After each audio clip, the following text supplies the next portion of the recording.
Miss Kim Chu and Mr. Paulo Avellino. So handang-handa na raw para sa kanilang nalalapit na kasal. Pero nagkaroon di umano ng problema. Sinasabing si Paulo Avellino di umano ay na-offend dahil sa prenup issue. So totoo nga ba ang mga balitang ito or isa lamang itong haka-haka?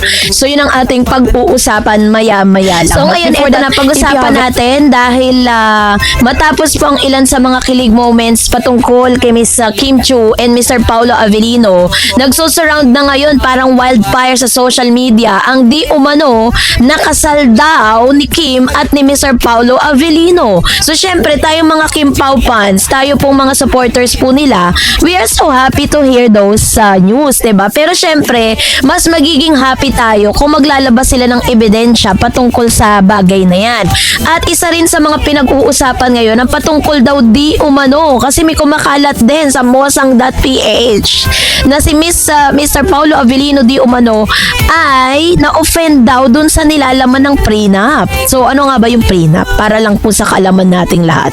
So yun, sa gitna po kasi ng patuloy na ingay sa showbiz tungkol kina Kim Chu at Paulo Avellino or Kim Pao, muling uminit ang usapan matapos kumalat ang balitang handa na umano silang magpakasal. Kasunod dito ang issue ng prenuptial agreement or prenup na umani ng sari-saring reaksyon online.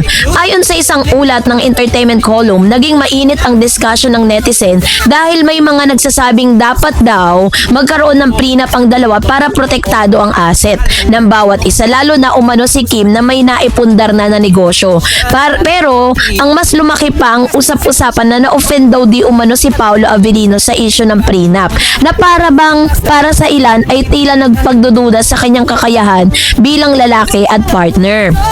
So dito po nagsimula yan. Ang simula ng usap-usapang engagement rumors ay nagsimula ang lahat sa mga chika online at showbiz reports na tila may proposal na di umano na naganap between Paulo and Kim. May meet the parents o pamamanhika na raw na naganap at may usap-usapan na kasal na sila sa ibang bansa. Ang bilis, diba? It was written sa Tonight Abante Tonight News. Bagamat walang kumpirmasyon mula sa dalawa, lumakas ang fantasy narrative ng fans ng Kim Pao na matagal nang sumusuporta sa tambalan. So, about naman sa prenup issue. So, ito daw yung prenup issue na to protect yung mga assets po nila, yung mga naipundar nila bago sila pumasok sa marriage.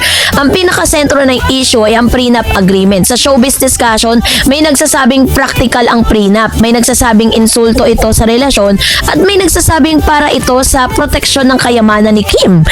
Ngunit kung may ibang pananaw na mas sensitibo, ang prenup daw ay nagiging simbolo ng kawalan ng tiwala. Para sa ilan, parang sinasabi nitong handa ka bang maghiwalay bago pa ikasal. Sa mga discussion sa isang showbiz column, binanggit pa na hindi raw dapat maliitin si Paulo dahil hindi naman alam ng publiko ang tunay niyang yaman at estado sa buhay. So, yung issue naman na na-offend si Paulo, ano nga ba yung pinagmula ng issue?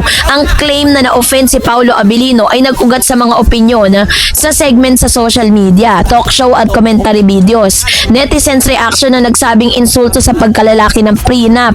May mga payag pa sa entertainment commentary na ganito ang dating. Ang prenup ay tila pagdududa sa kakayahan ng lalaki na mag-provide. Dahil dito, lumabas ang narrative na maaaring ma-offend si Paulo lalo na't siya ay kilala bilang tahimik at hindi mahilig mag-flex ng yaman o personal na buhay. Gayunpaman, mahalaga ring linawin na wala pang opisyal na pahayag si Paulo Avellino na na-offend siya. Lahat ay galing lamang sa mga commentary at espekulasyon. Wala pong ganyang mga balita. So, para lang sa reality check, ano ba talaga ang ugat ng issue? Kapag inalis ang ingay ng social media, makikitang tatlong pangunahing layer. Number 1, yung showbiz speculation. Wala pang kumpirmasyon ng engagement na naganap. Wala pa pong engagement.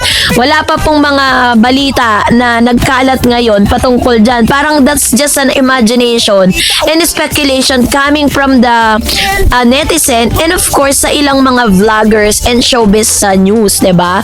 So, and of course, syempre, tinitingnan din dito yung netizen culture. Gustong-gusto ng mga fans na mag-advance story ng love team. Siyempre, kapag maisip natin na matapos yung kanilang mga pag-amin, yung magaganda nilang sinabi doon sa kanilang mga tour, 'di ba? Parang ang ending nun kasalan na talaga kasi parang nakapili na talaga si Miss Kim Chiu kung sino talaga yung gusto niya, 'di ba?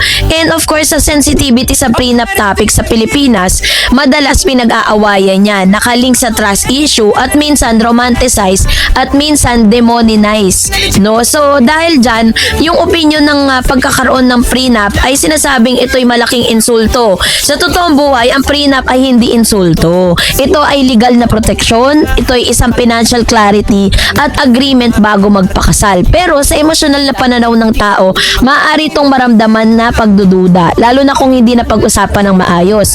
Kaya nagiging sensitibo ito sa public couples tulad ng Kim Pao. 'Di ba? Mas malaki yung isyung public ownership ng love story. Ang mas interesting dito, hindi lang prenup o engagement.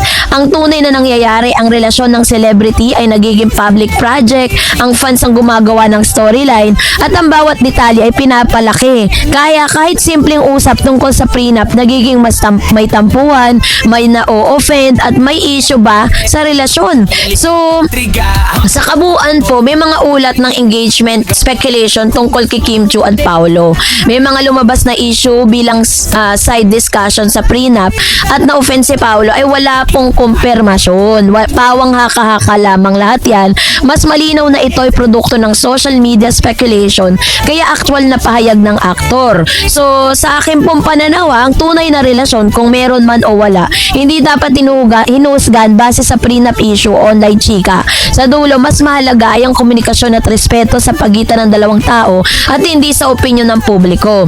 Ito lang po isipin ninyo, kung magaganap man po ang wedding ng Kim Pao, no, ni Kim Chiu at Paolo Avellino, kung magaganap man ang engagement, napaka-imposibleng malihim yan. Napaka-imposibleng hindi lumabas sa publiko yan. If you remember, one of the artists, si Miss Loisa Andalio, si Miss Ronnie Alonte na kanyang napangasawa, ay maghahabla para dun sa mga taong naglabas sa mga photos at mga kaganapan sa kanilang kasal. Dahil pinagbawal niya po yun, meron silang NDD or non-disclosure patungkol sa pagbubuntis si Loisa at patungkol sa kanilang kasal. Ayaw niya po nilang isa publiko kasi gusto po nila mas maging parang sa kanila na lang, no? Parang yun yung gusto nilang kaganapan. Pero dahil mga public figures sila, hindi po maiiwasan na lumabas. Ganon din po si Kim at Paolo. Mas sikat po si Kim at Paolo, mas lalo na. Ang dami pong mga magpipiesta dyan sa mga social media at napaka-imposible na walang lalabas ni isang resibo na konkreto talagang nangyari, hindi edited at talaga masasabi mong legit, 'di ba? Kaya sa ngayon, syempre tayo pong mga Kim Pao fans, gusto natin maganap yung napaka-ingranding kasal para kay Kim at Paolo. Pero deserve din naman ni Kim na ipagsigawan ni Paolo sa buong mundo na mahal niya si Kim at ikakasal siya kay Kim. At buong puso niyang pakakasalan si Kim. Hindi dahil sa kung ano pa man, hindi dahil sa yaman, hindi dahil sa pagpirma ng mga prenup issue na yan, 'di ba? Deserve ni Kim na makatagpo ng isang tamang lalaki dahil maraming beses na po siya na nasaktan at maraming beses na rin niyang naranasan ang hindi kagandahang mga experience patungkol sa kanyang past relationship. And I hope and I pray na si Paolo na talaga ang makapagbigay sa kanya noon. 'Di ba? So, mag-antay muna tayo. Huwag tayong masyadong una-una. Tayong bida-bida sa mga bagay-bagay, 'di ba? So, that's it for today. Sa lahat po ng mga Kim Pao fans at sa lahat ng mga nagmamahal kay Kim Chiu and Mr. Paolo Avellino. Dahil po meron pong isang kumakalat na balita na kung saan itong si Paolo Avellino ay tumanggi na tanggapin ang isang proyekto kung saan makakasama niyang kanyang ex-girlfriend na si Miss Janine Gutierrez. Ito po ay taliwas doon po sa balitang inilabas ni Mr. OG Diaz noong March 31, 2024 last year, 'di ba? Kasi may inilabas siyang balita patungkol dyan at ngayon lumalabas na parang inoferan itong si Paolo at si Janine, pero ito nga po yung naging resulta. So pag-usapan natin yan. Salamat po. If you haven't, at ngayong araw, let's talk about Miss Kim Chiu and Mr. Paolo Avellino dahil talaga namang sa ngayon po talagang nag-overwhelm ang lahat ng mga Kim Pao fans sa mga nagaganap ngayon kay Kim at kay Mr. Paolo Avellino kasi parang hindi tayo masyadong ready sa mga revelasyon, no, na inilalabas ngayon ni Kim at ni Paolo. And it only shows kung gaano na po kalalim yung kanilang samahan, kung gaano nakalalim yung kanilang relationship after all the failed relationship na meron si Kim at si Mr. Paulo, no? Pero alam nyo po, ang maganda lang kay Paulo, kahit po nagkaroon siya ng mga breakups dun sa mga dati niyang mga naging kasintahan, pero never po siyang nanira at hindi rin siya siniraan ng mga babaeng nakasama niya, which means talagang meron siguro silang hindi na pagkaunawaan, maaaring sa time constraint, diba? Pero hindi po siya tinawag na parang nagiwalay sila dahil cheater si Mr. Paulo. Maaaring meron pong ibang rason, no? At syempre alam naman natin na sa paghiwalay, it takes two to tango. Hindi laging isa lang ang may kasalanan, laging merong pagkukulang ang bawat isa, kaya po nagkakaroon ng breakups, diba? So ngayon, eto na, kasi meron pong mga balitang naglalabasan. Sabi po ng isang quote card na ito na alam nyo ba na bago naging Victor sa linlang ng lead role sa series na Dirty Linen, ay original munang inalok kay Paulo Avellino.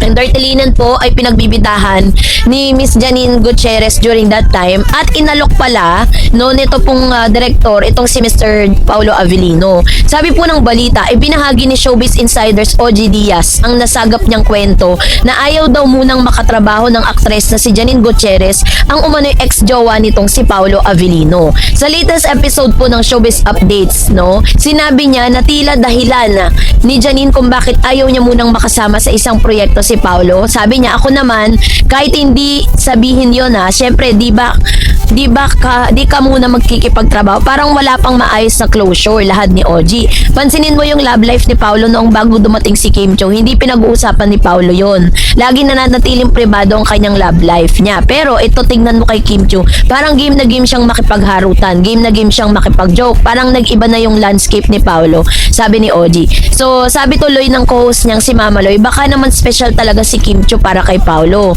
Sa isang bahagi ng naturang vlog, nagsalita rin si OG kaugnay sa real score ni Kim at Paulo dahil sa pang-uurirat sa kanya ng mga netizen. Matatandaan kasing nakitaan ng chemistry ang dalawa simula nung gumanap sila sa TV ng series na Linlang, at nasundan pa nga ito ng isang pang proyekto sa ilalim ng View at ABS-CBN na ipinroduce ng Dreamscape Entertainment.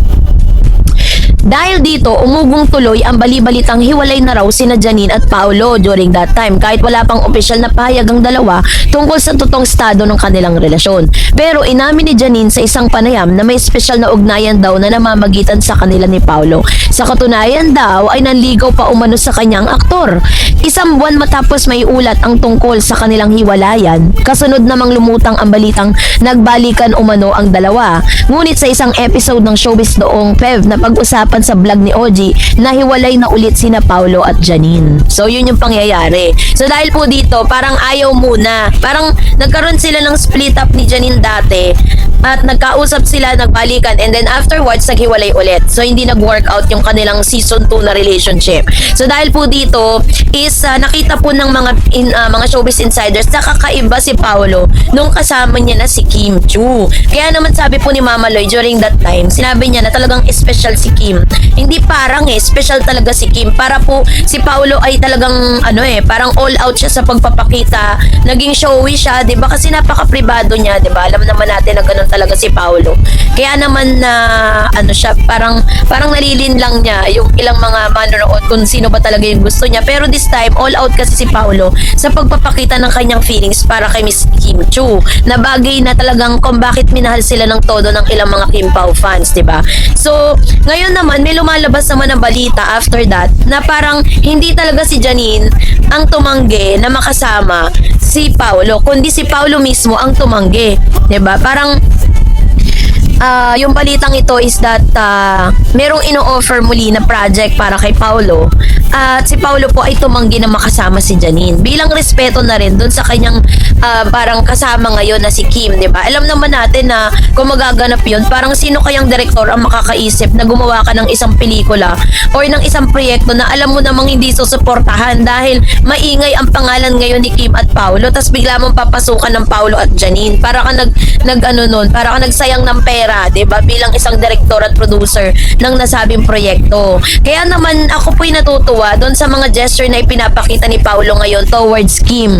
Kasi pinapakita niya dito how special Kim Chiu is. Siguro maaaring naramdaman ni Paulo na si Kim ay talagang nanggaling siya sa napakaraming failed relationship, and it's about time na hindi na rin naman bumabata si Mr. Paulo Avellino. Ganon din naman si Kim. Kumbaga sa age po nila, nasa marrying age na sila. Kaya hindi rin po biro at hindi rin maikakailan na maraming mga fans ang nag-speculate na sana nga ay si Mr. Paulo Avellino na ang napili ni Kim para makasama niya for the rest of her life, 'di ba?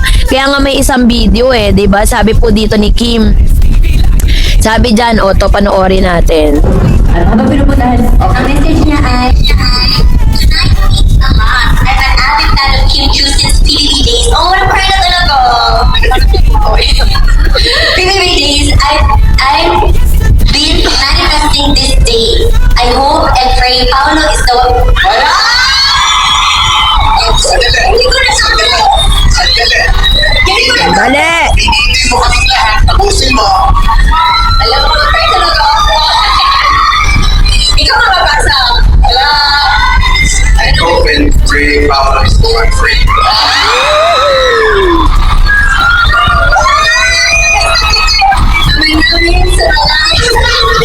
Nagdasal. Nagdasal si Kim. Okay, ayan, ikaw talaga ate. Ito pinang sa kasi manasal. Genie. Apelido niyang inabato. Sabi, Genie.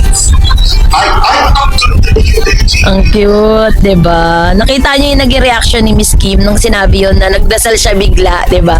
So doon pa lang makikita natin talagang si Kim, parang hindi mo na kailangan hulaan, hindi mo na kailangan pa ba i-memorize yun, 'di ba? Parang hindi naman tayo pinanganak kahapon para hindi natin maintindihan yung mga galawan nilang dalawa. Ay nako, kulang na lang talaga pag-amin sa publiko.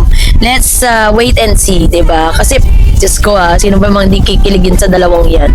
So kayo po, anong niyong saloobin patungkol dito? Mag-comment kayo sa comment section. And that's it for today. For more videos and updates, please don't forget to like and subscribe, and please don't forget to follow my Facebook page, Dareds TV and Dareds channel. God bless everyone!